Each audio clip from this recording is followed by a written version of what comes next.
Hey Wes, thanks for inviting me out to your ranch to take a look at what you actually do and what you do around home. You know, when you're not showing, everybody knows your trucks, they're familiar with your truck hot iron, and they're also familiar with the other truck Never Settle, and your son's truck as well, the cab over. But you know, tell me quickly what do you guys do out here, and then maybe you can take us for a ride around the ranch. We're a cow-calf operation out here. You know, we raise beef cattle. I mean, that's our game out here when we aren't in the trucks. Tomorrow I guess we're going to haul a load of fat cattle down to Dakota City. We do some haying out back for feed for ourselves. We don't sell any of that, but do a little farming with the neighbors, and otherwise we work on trucks in the winter if we're not in one.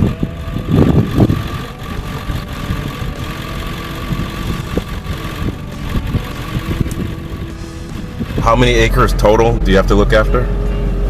With the cropland, the hay ground, and the pasture, we push up around 3,000 acres. Most of what we got here are black Angus cows, or if not, they're called crossbreds. And most of them are black, or they have the white face. And the black and white face ones are black baldy, which is generally a Hereford crossed with an Angus breed. These cattle are raised to feed the country, you know. Cool. So how many are right there in that area? There should be about 150 head pairs split out here. What do you call them, pairs? With the cow and the calf, and they call them a pair. Gotcha. So it'll be, you know, roughly 300 individual critters out here, and then there's a couple of horses out here in this place.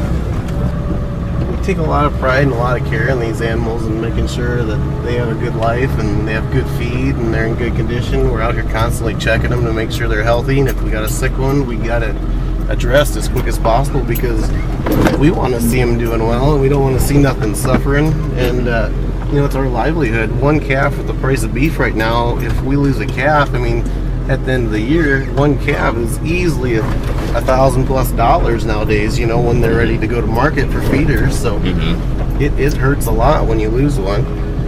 Up here right now, I think the last I heard, for a cow and a calf at the sale barn, as small as these calves are right now, just a good pair is $2,800 to go buy it to replace it. Wow.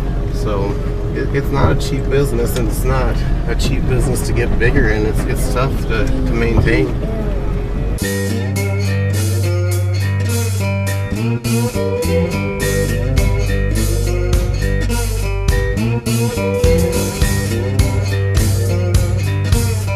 Hey, my boy called in earlier about a back window on that pickup.